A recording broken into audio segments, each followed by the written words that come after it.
When it was his turn, my father-in-law's name was called, and he disappeared into the exam room with the nurse. However, when I tried to follow, the nurse stopped me. Suspicious, I was led in the opposite direction of the exam room and taken to a separate room. There, a slender doctor was present, and his sharp eyes fixed on me intently. Then, as if making up his mind, he began to speak. How much do you know? Excuse me? Not understanding what he was referring to, I stood there with my mouth agape. Oh, sorry. I mean, His hesitant reply made me more suspicious. What was he trying to say? Really, you're as inarticulate as ever, Mike. When I turned my gaze, there stood my husband, who was supposed to be on a business trip, like a statue. Why is he here? Ignoring my confusion, he said. I want you to see this. As he spoke, he operated his smartphone and showed it to me. What? No way, why? I widened my eyes and stared intently at the screen. My own pottery, which I had made, was being sold on an unfamiliar website. Shock and turmoil mixed, confusing me. Of course, I had no idea about it. Who on earth would do such a thing? I felt more sad than angry, a whirlwind of emotions in my heart. I need to check something with Mike about my dad. That caught me off guard. What does he intend to check about my father-in-law? I eagerly awaited my husband's next words. My name is Jade. I live with my husband, Kevin, and my father-in-law, Raymond. Raymond, the weather is nice today. The azaleas in the garden are starting to bloom. Is that so? Is it that time already? My father-in-law, smiling gently next to me, is actually blind. I knew he had poor eyesight for a long time. His vision gradually narrowed as the edges of his field of view darkened. Without knowing the cause, his treatment didn't progress, and he managed with his wife's help. However, his condition rapidly worsened after he lost his wife. Neither Kevin nor I ever imagined that he would lose his sight so quickly. Kevin said he couldn't leave Raymond alone, living by himself blind. That's right. It's dangerous to be alone. There have been fraud cases recently, too. Kevin and I discussed it and decided to move in with him. By the way, Raymond can't work, so now he's living on disability benefits. This was arranged by his late wife, and a substantial amount was regularly deposited into his account. It seems it was withdrawn little by further, but a considerable amount remained. We could have hired a home caregiver with that much money, but Raymond refused. Don't waste money, he insisted. I quit my job to take care of Raymond. My boss regretted losing someone as capable as me, but it couldn't be helped. I decided to work part-time a few days a week and take on caregiving and all the household chores. Jade, I'm really sorry you had to quit your job. I expected it. Don't worry about it. How about you? Yeah, actually, the company has decided to expand overseas, so I might start traveling more. My husband works for a manufacturer, but I hadn't heard about him traveling abroad before. Isn't that great? I was thrilled, but Kevin seemed somewhat down.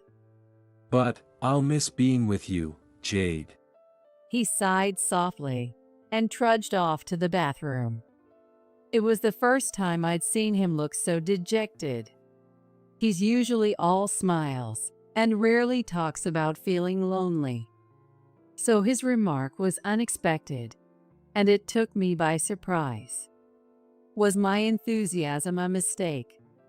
As he mentioned, from the next month, his business trips increased, and naturally, he was away from home more often. I was busy every day preparing meals for Raymond, cleaning the house, and working part-time. However, while shopping at the supermarket, a thought struck me. Caring for Raymond was easier than I had expected. When we first moved in together, I thought I'd have to help him with bathing, elimination, moving around the house, and when going out. I assumed I would have to feed him since he couldn't use cutlery. But in reality, he can take a shower and use the restroom on his own. He eats fairly neatly with a spoon. He walks smoothly around the house and doesn't stumble on napkin holders or anything. It's easy because I'm used to the house. He would say with a smile. Surprisingly, he can even perform simple operations on his smartphone. He uses voice recognition to make calls and look things up. If I heard talking in Raymond's room, he was discussing Johnny Appleseed with AI integrated into his smartphone. I hardly use my smartphone for anything other than calls and messages. Still, regular checkups are necessary, and Raymond attends them regularly. But whenever I suggest going with him, he strangely prefers to go alone. But there are crosswalks. It's dangerous. It's fine because they make noise. And getting on and off the bus. I can do it by myself. Pouting, he puffed out his cheeks and stumbled out alone. Worried, I secretly followed him once and saw that he indeed crossed the street alone and managed the bus without any problems. Later, I found out he navigates using his smartphone's voice guidance. Raymond stubbornly tries to do everything by himself, almost as if he's trying to keep a distance from me. However, it's fortunate that I'm not overwhelmed by caregiving and housework alone. With some time and emotional space to spare, I was able to try out a pottery class nearby. It was only a one-day experience, but I enjoyed it immensely and quickly got hooked. Since then, I've started teaching myself a bit at home. I bought a pottery magazine and read an article that caught my eye. It said that small pieces could even be fired in a home oven. As I read further, it seems there is indeed such a type of clay. Everything needed can mostly be bought at dollar stores, making it easy to get into pottery at home.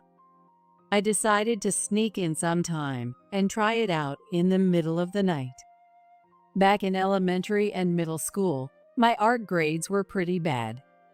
Me, starting pottery of all things. Every day was exciting, and I even found myself humming. One night, as my husband came to the kitchen for water, he saw me kneading clay while humming. What are you making? Giant cookies. He pointed at the light brown clay, flattened out on parchment paper. I was spreading it out to make a plate. Oh, I thought it was a midnight snack. Sorry about that, but please have a look when it's finished. Good night, he said, and went back to his room. He would be on a business trip again tomorrow. He seemed like he wanted to talk more, but perhaps out of consideration, he left quickly. It felt like we were somehow missing each other, but not that we were on bad terms. A strange sensation. To shake off that feeling, I focused on my pottery. Initially, I made simple shapes like plates and napkin holders. But as I got used to it, that wasn't satisfying enough. Yet, I couldn't make real pottery pieces. While pondering what to make, A gust of wind scattered the papers and envelopes on my desk. I had forgotten I left the window open because it was the afternoon. Oops, I hurriedly picked them up and pressed them down with a nearby jar. That's it. A paperweight might be small enough to make. Thinking it wasn't for a show anyway, I decided to make it with a light heart. Something stylish would be nice. As I kneaded the clay, an image of the cat we used to have come to mind. We had rescued the stray and named him Belle, and my husband and I cared for him dearly. I decided to model the paperweight after Belle. Once I thought of it, the idea came quickly. What did his face look like? His hands, his feet, his tail. I gradually remembered. In a photo on my smartphone, Belle, with his split bangs, didn't seem to mind being held by Kevin. Back then, the three of us had fun times together. Belle is over the Rainbow Bridge now, and I wonder if he's doing well. The Belle paperweight, after much trial and error, was finished in about a month. I was so pleased that I wanted to show it to someone. Just then, I had plans to go out for lunch with friends, so I brought it along to show them. They took out their smartphones, saying, "How cute!" I was surprised at the positive reception. Next to the pasta dishes at lunch, Belle's somewhat contented expression had a certain charm. My friends asked if I could make one for them too. Really? It's just amateur homemade stuff. Turns out, that's exactly why they liked it. The next month, I brought a few more Belle weights, each in a different pose. My friends each took their favorite, and I was left with one of Belle washing his face. A week later, I realized that one of my friends, who had taken a Belle weight, had been trying to contact me multiple times. She said that after she posted about the weight on social arts network sites, she received dozens of emails in just 3 days. Most of them were asking, "I want one too, but where are they sold?" I was surprised by such a reaction. I hadn't expected it. My friends kept encouraging me to sell them online, insisting they would definitely sell. But I hadn't made them to sell. I only thought of it as a hobby, and the idea of turning it into money made me uncomfortable. Plus, I'm not tech savvy, so I had no idea how to go about it. I only check my smartphone every 2 or 3 days for messages from friends. While I was pondering what to do, the inquiries kept increasing, surpassing 100 emails. Feeling somewhat guilty, my friends started insisting on paying me properly. I felt like I was the one who should be apologizing.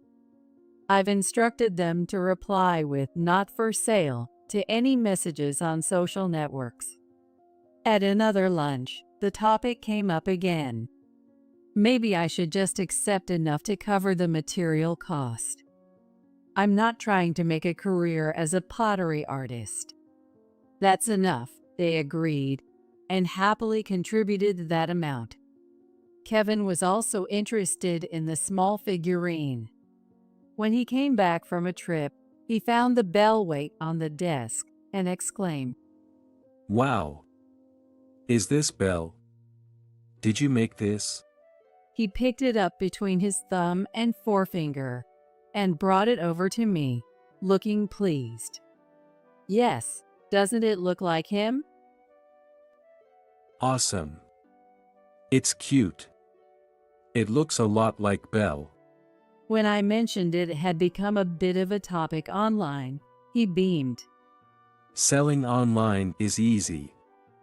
Just set up a site, post some photos. Ever heard of easier said than done? I'll help out. I'm still an active salesperson, you know. He patted his chest.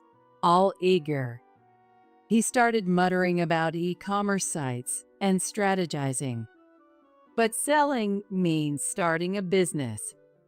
And I wasn't confident I could start that lightly. I'm really not interested in selling. I took the bell weight from his hand and put it back on the desk. Besides, look, I'm not good with this internet stuff. I'll help you with it. Ah, by the way, I finished that plate I mentioned. I'll bring it here. I turned around and opened the storage cabinet in the kitchen. I couldn't see what expression Kevin had on his face. When I returned from the kitchen, he had disappeared. Only the weight of Belle washing his face was left on the desk. Belle, what should I do? Belle didn't answer. It seemed as if he said, do whatever, meow, while continuing to wash his face. On a day when the sky was filled with scattered clouds. As I returned home humming, Raymond asked, did something good happen today? That day, I had shown the pottery teacher the bell weight. I had casually mentioned my pottery to Raymond, but it hadn't been a topic of conversation before. I went to show the pottery piece I talked about before to the teacher. Sitting in a chair in the living room, Raymond listened intently to my voice. Oh, what kind of plate was it? It wasn't a plate this time, it was a figurine. As I said this, I felt something was off. What did Raymond just say? Beside me, smiling, he spoke again. I wish I could do pottery too. Excuse me? I was taken aback, but I saw this as a great opportunity. It could be a chance to bond with Raymond, who seemed to be keeping his distance. Then, maybe he wouldn't have to cross streets alone, which could be dangerous. You can do it, I'm sure. Raymond, you seem to be good with your hands. There are people who paint, even though they can't see. I let Raymond touch sample plates and napkin holders and taught him to mold the clay into similar shapes. Because he can't see, he repeatedly confirmed the shapes with his fingertips while kneading the clay. He seemed to find the texture, coldness, and softness of the clay refreshing and enjoyable. He continued making them even while I was at work. When I returned home, several creations were lined up on parchment paper. Though somewhat misshaped, each was charming. Wow, these are good. I carefully took them to the drying rack, making sure not to disturb them. As they dried, I baked each one in the oven. While spending time this way, I noticed another oddity. Oh no, the bell that I left here is gone. The weight of Belle washing his face that should have been on the desk was missing. I also realized that the rabbit and frog figurines and napkin holders that were supposed to be there were gone. When I asked Raymond, he mentioned he might have accidentally broken or thrown them away. I always carry them around as samples. I'm sorry. Is that so? I'm really sorry. Because I can't see even the cat figurine. With a disheartened look, he hung his head, and I couldn't press him any further. It's okay. Maybe, just maybe, gnomes took them. I said this with a laugh, trying to lighten the mood. Even with such a childish remark, Raymond seemed relieved. His creativity continued, but I began to notice a clear unease in his actions. When I mentioned this to my husband, he looked incredulous. I'm usually not here because of work or business trips. He mumbled, clearly puzzled. During those unsettled days, the date for Raymond's regular checkup arrived. My husband had been out since morning on a business trip.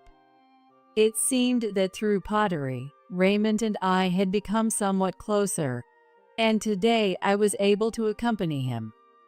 We arrived at the hospital before noon, took a number in the waiting room, and waited our turn. The receptionist seemed to be talking about something while glancing our way. Or perhaps I was just being paranoid. Rethinking it, I focused on the pottery magazine I had brought. Soon it was Raymond's turn, and he was called into the exam room with the nurse. However, when I tried to follow, the nurse stopped me. Why, I wondered. Since it was my first time accompanying Raymond, perhaps they were checking my identity. While I was puzzled, I was led in the opposite direction of the exam room and taken to a separate room. Inside, a slender doctor sat down and handed a clear file to the nurse. After the nurse left, the doctor turned his gaze toward me. His name tag simply read, Mike Myers. His sharp eyes intently fixed on me, and he began to speak as if making up his mind. How much do you know? Excuse me? What was he talking about? Confused, I just stared open-mouthed at Mike. I assumed it was about Raymond's vision, but something seemed off. It's my first time accompanying him to the exam, so I'm not sure what you mean. Oh, sorry. I should have explained better. His hesitant reply increased my suspicion. What is it? Because, He suddenly looked behind me. Turning around, there was my husband Kevin, standing there assertively, though he was supposed to be on a business trip. Really, you're as inarticulate as ever. I couldn't hide my surprise as he sighed in exasperation. Kevin, why are you here? I had something to check with Mike about Dad. The mention of Dad caught me off guard. What did Kevin need to check with Mike about Raymond? From the way he casually referred to him as Mike, they seemed to be quite close. Apparently, they've been friends since their college days. I have something I want to confirm too. Ma'am, it's about Raymond. At the word, ma'am, I suddenly became flustered. Please tell me about his usual behavior. Asked about his usual behavior, I described everything from the time he wakes up to when he goes to bed. He can take a shower and use the restroom by himself, and he eats his meals properly. He also goes to his regular checkups alone and enjoys chatting on his smartphone at home. As I described Raymond's everyday demeanor, Mike nodded in understanding. I also mentioned that Raymond recently started pottery and is very engaged with it, even when I'm not around during the day. I showed Mike photos of Raymond's pottery works that I had taken with my smartphone. His recent works are well-shaped, and the awkwardness is gone. Mike hummed softly as he looked at them. Is there anything else? Particularly, have you noticed anything unusual about Raymond's behavior? Asked this, I paused to think. The only thing that comes to mind is his insistence on doing everything by himself, even though he's supposed to be completely blind. It seems like he's trying to keep a distance from me.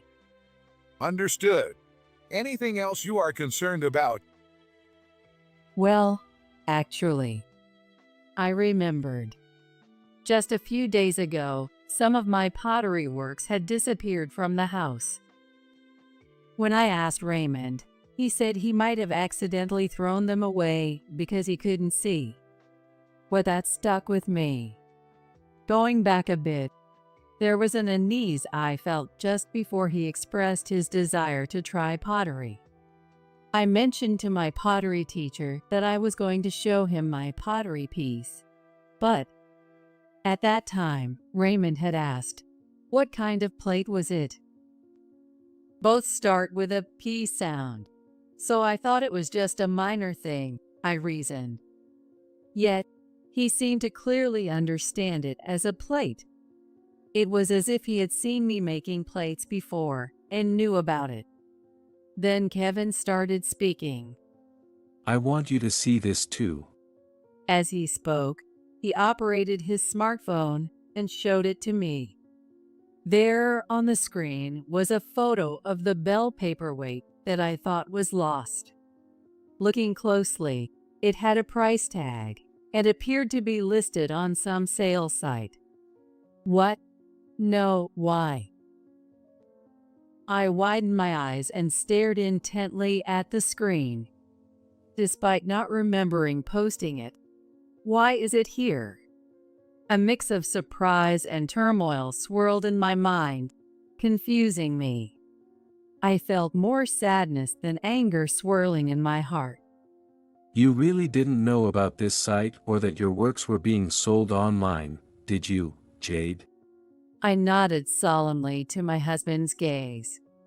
No, I have no idea about this. Who could have done this? We'll find out soon.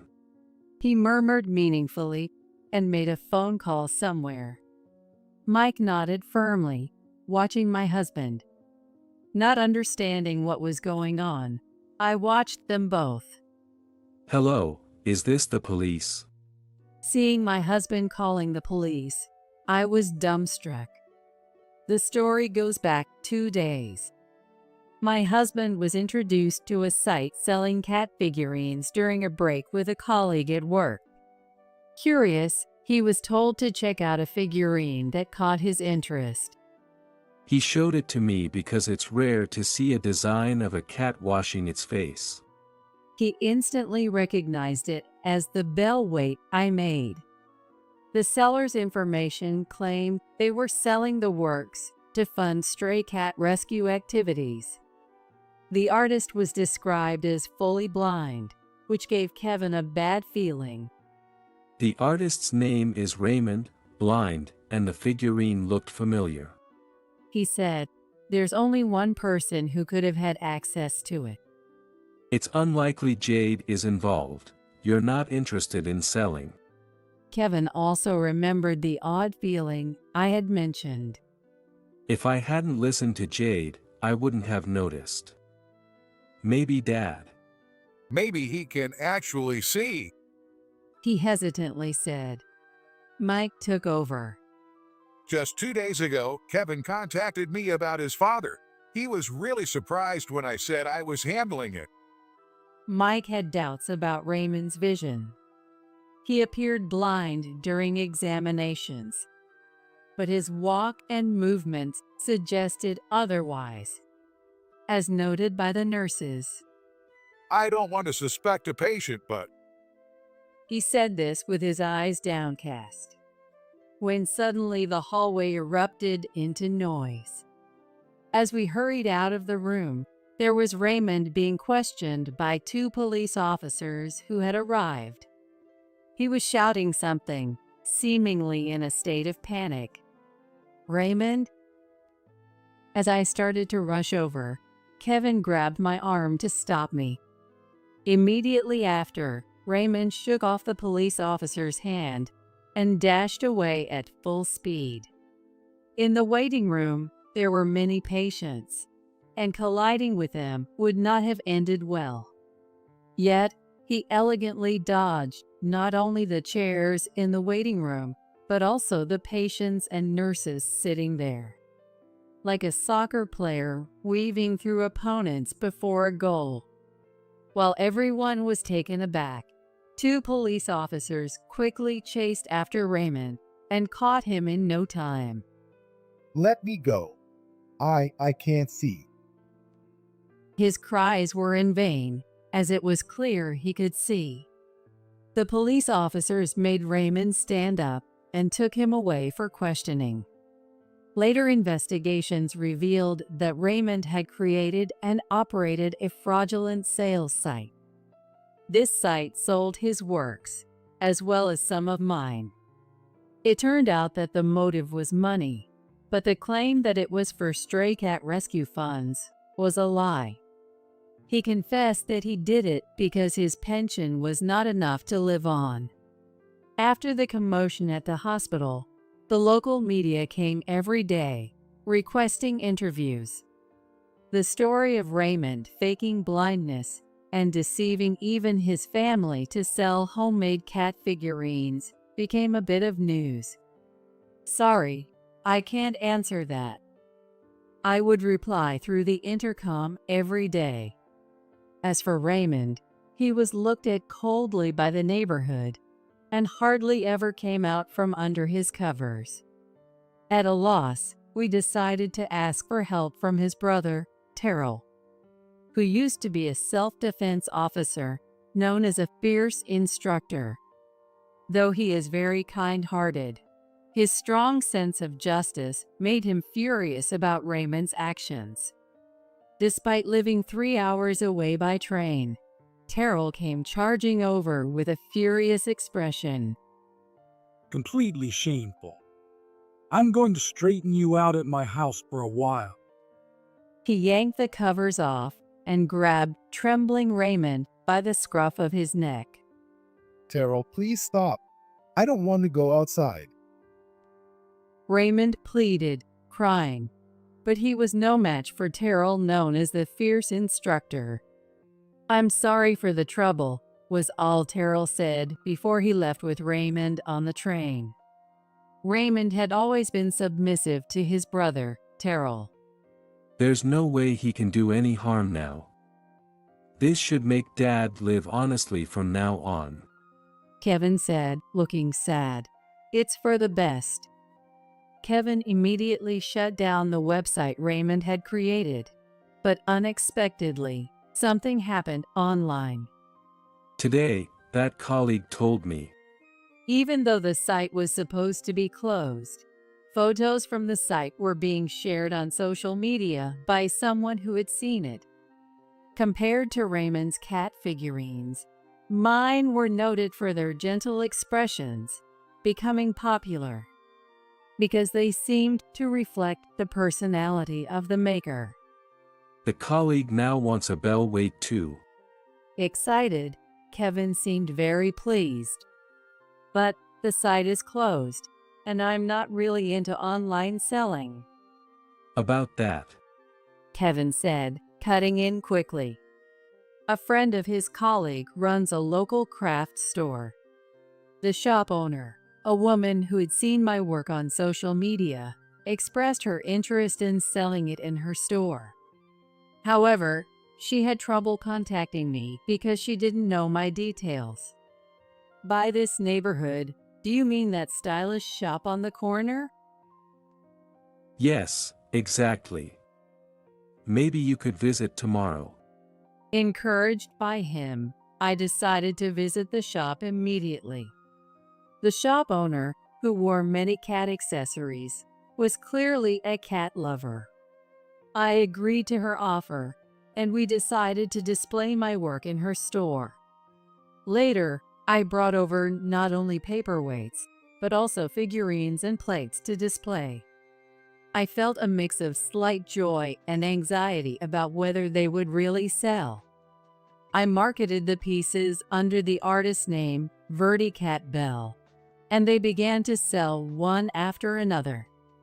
Often, they would sell out while I was still making more. The earnings were just pocket money, but they filled me with surprise and joy. I decided to donate a portion of the proceeds to stray cat rescue efforts.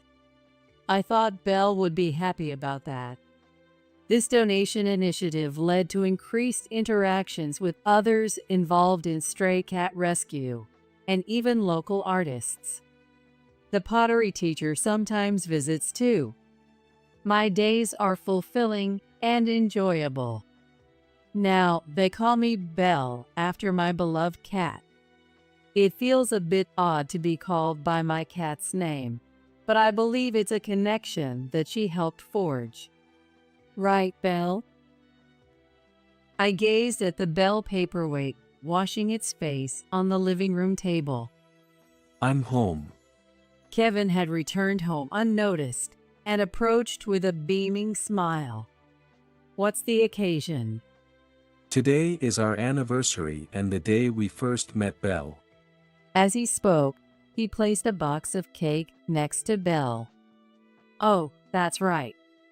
Overwhelmed with happiness, I instinctively hugged Kevin. Belle seemed to smile and say, "Do whatever, meow," while continuing to wash its face.